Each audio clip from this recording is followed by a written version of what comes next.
자, 마지막으로 이 뇌 손상과 관련된 기전에 대해 설명할까 하는데,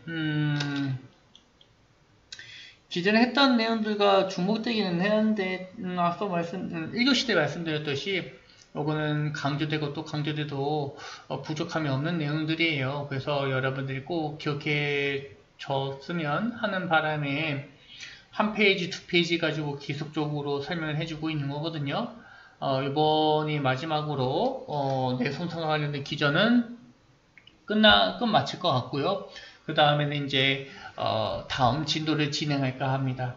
그리고 진도를 어느 정도 마치게 되면 아마 제 생각으로는 국시 실기 끝날 때쯤에는 아마 진도는 다 나갈 수 있지 않을까라는 생각이 들기는 해요. 그래서 진도 다 마치게 되면 다시 한번 복습할 수 있는 내용으로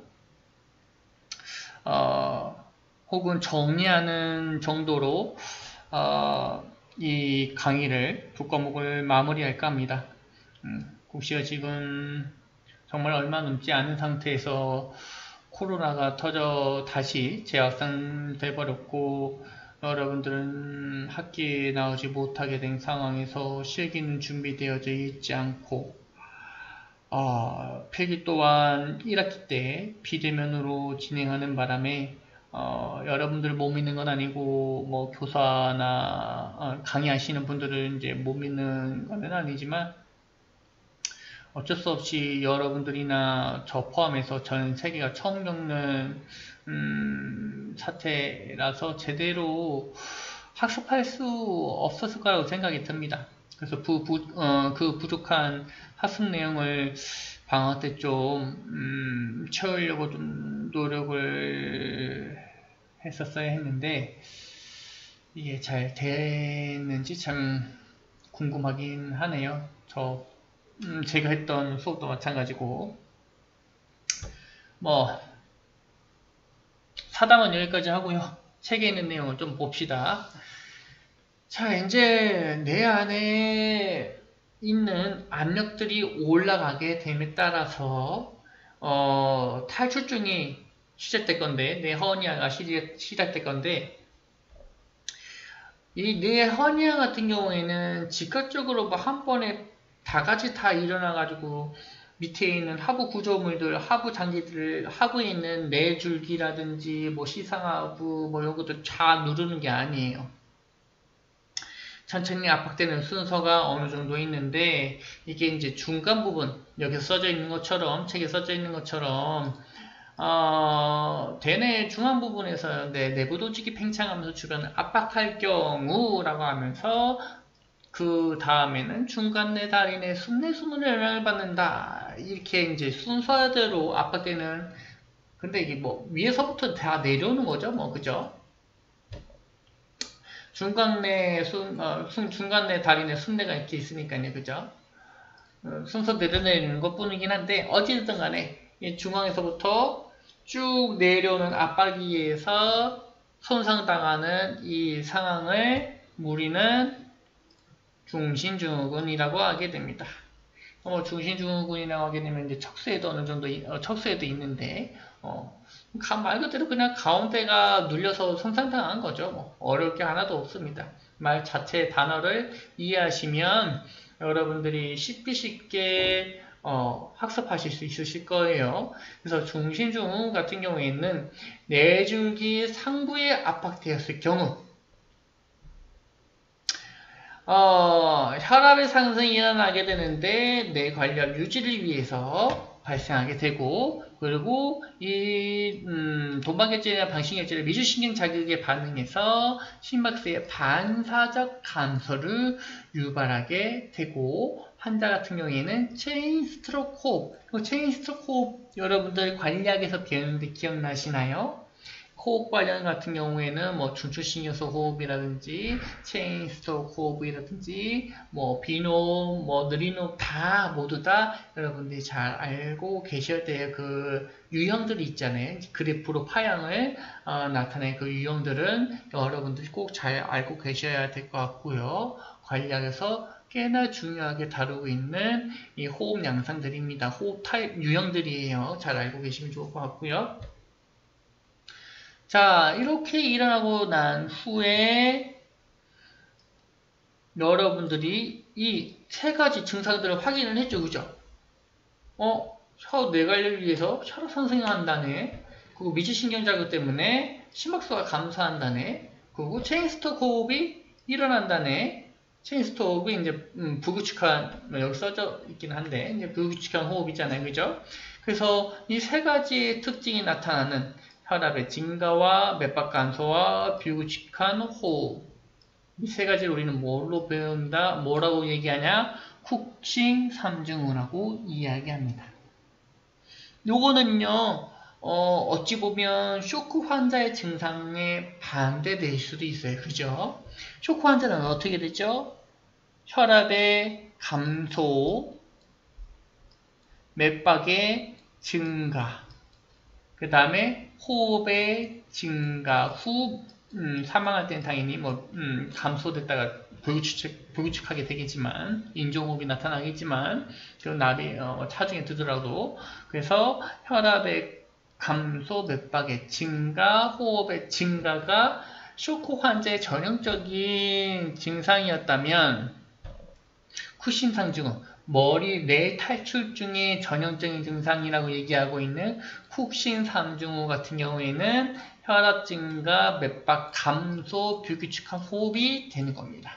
요거는 이제 그림 6-34번에서 그래프로 잘 설명을 해주고 있는데요. 맥박수가 어느 정도 보상해주고 있어요. 맥박수는 쭉 줄어듭니다. 그 대신 뭘 증가할까요?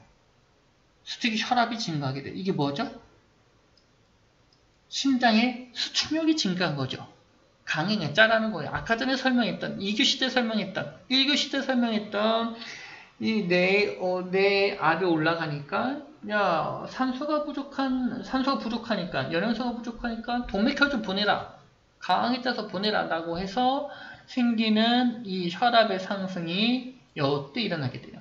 그 대신 맥박은 줄어들게 돼요. 뭐 때문에 미주신경의 흥분이 나가긴 좀 그렇고요. 미주신경이 이제 자극에 의해서 점점점 떨어지기 시작하게 됩니다. 그리고 수축기 혈압도 끝없이 계속 올라가기 시작하겠죠. 여기 인계점이 있어요. 앞서 얘기했듯이 보상기전 같은 경우에도 한계점이 있습니다.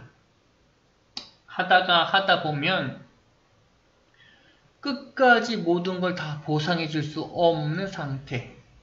신체가 이제 못해 라고 포기하는 상태. 그것을 인계점, 한계점이라 보시면 될 것 같고 이것이 동일합니다. 수축기 혈압이 떨어지는 상태하고 요거는 선으로 표시하는 게 더 낫겠네. 그죠?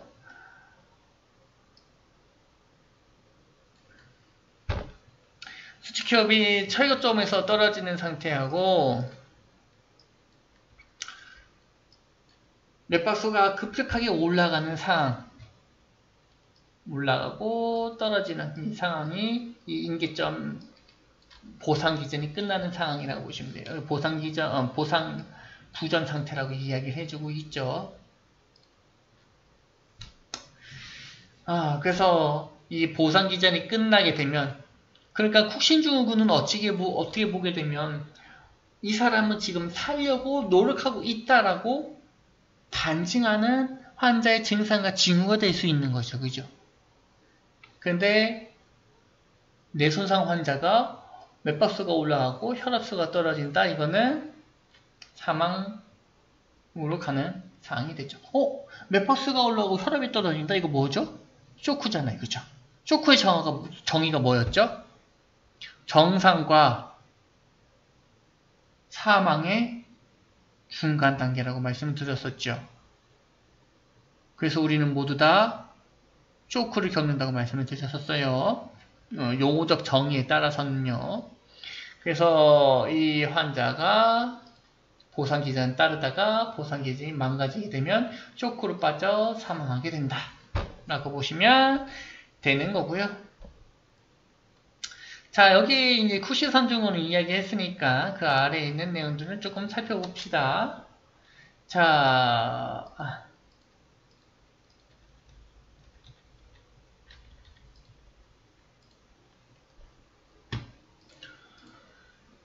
자, 여러분들 보셔야 될 것들, 이제, 이 압력되는 이 뇌가 탈출해서 그 밑에 있는 기관들까지 압력이 되는 것이 시상하부까지 진행될 경우,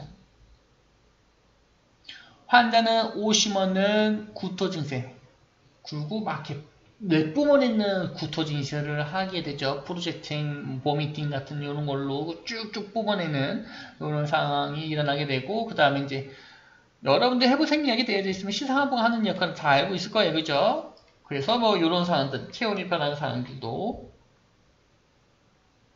일어날 수 있고요. 동공은 아직까지는 반응합니다.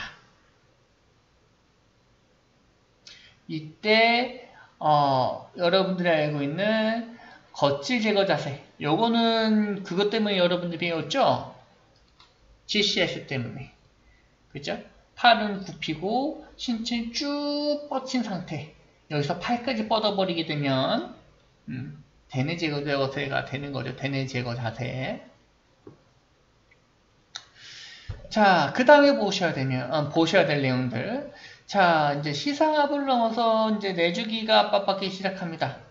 맥압의 확대하고 느린 맥이 발생하게 돼요. 맥압의 확대는 왜 일어나게 되죠? 수직 혈압이 무지하게 올라가기 때문이죠. 즉각적으로 무지하게 올라가게 되고 엄청나게 올라가게 되고 그 뇌 관리를 위해서. 그런데 이항기 후 혈압은 올라갈 이유가 없어요.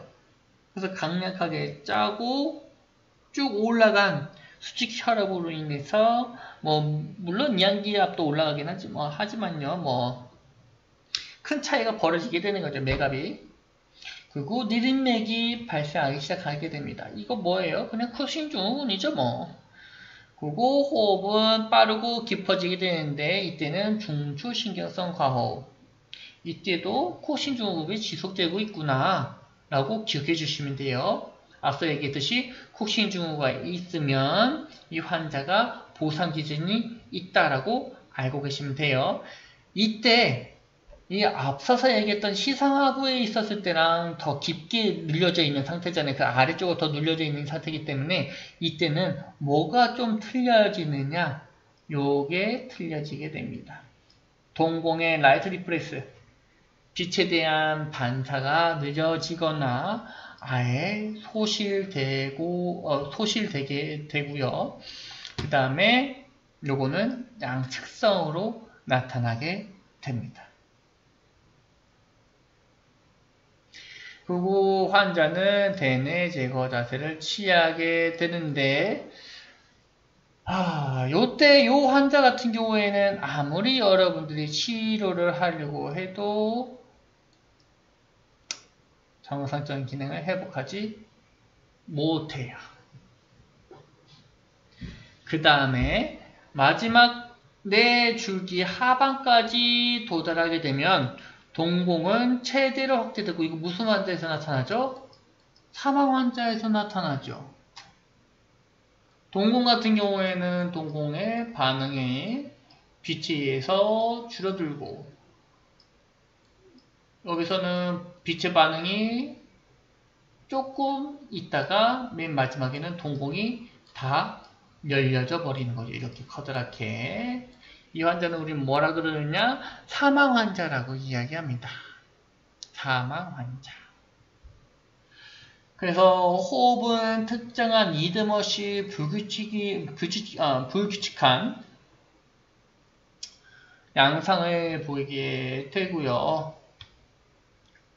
그리고 호흡이 정지된 상태일 수도 있습니다.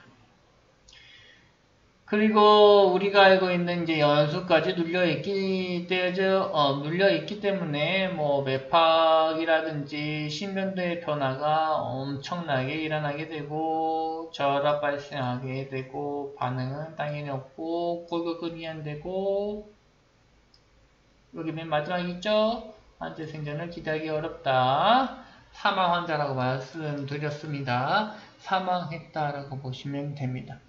그래서 여러분들이 뭐 이런 증상들을 봤을 때 뭘 좀 보시는 게 좋냐면 눈을 보시는 게 좋습니다. 눈, 동공. 뇌 손상이 뭐 다른 처치를 다 하고 난 후에 여러분들이 환자의 상태를 지속적으로 봐야 되는 상황이라면 눈에 대한 그 라이트 리프레스를 본다거나 혹은 양쪽 동공의 크기를 조금 확인을 해보는 것이 생각보다 좀 여러분들이 환자를 평가할 때 유용하게 쓰일 수 있습니다. 말했듯이 여러분들 눈이 CT가 아니잖아요. 그죠? 얼마큼 뭐 뇌 탈출증이 생기는지 알 수가 없어요. 그 정도성을 알 수가 없단 말이죠. 그렇기 때문에 여러분들을 뭘 통해서 알아야 되느냐? 환자의 증상과 징후를 통해 알 수밖에 없습니다. 그래서 뇌와 관련된 증상과 징후를 빠르게 캐치할 수 있는 것 중 하나가 뭐냐면 눈이다 라고 보시면 돼요. 물론 다른 바이탈 사인도 다 자세히 보셔야 되긴 하지만 뭐 그것보다는 뇌에 대한 반응성을 조금 확인하는 것이 환자 처치하는데 조금 도움을 줄 수 있습니다. 바이탈은 당연히 기본적인 거고요. 어떤 환자든 다 기본적인 거잖아요. 그죠? 그래서 뇌 손상 환자 같은 경우에는 바이탈은 기본이고 동공에 대한 평가를 좀 더 주셨으면 좋을 것 같고요. 자, 여러분들 잊지 않으셔야 되는 거는 쿡신 3증후, 쇼크 환자의 증상과 반대되는 이 쿡신 3증후에 관련된 내용들 꼭 알고 계셔야 될 것 같고, 각각의 그 압박의 위치마다 나타나는 상황들, 그죠? 뭐 맨 마지막에는 사망 환자에서 발생되는 여러 가지 증상들이라서 다 외우실 필요는 없지만 뭐 이런 것들 특징적인 거죠, 그죠?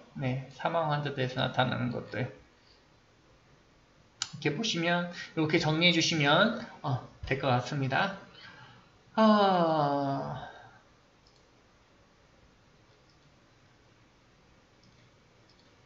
자, 그리고 보셔야 될 내용은 이제 여기는 이 부분은 얘기는 안 했군요.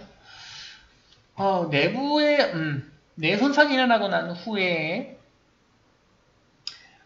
이 압력받는 부위가 중심주근보다 더 바깥쪽에 있는 경우, 그러니까 뭐 좌측이든 우측이든 가쪽에 있는 경우에는 증상과 징후를 예측하기 힘든 순서로 일어나게 됩니다.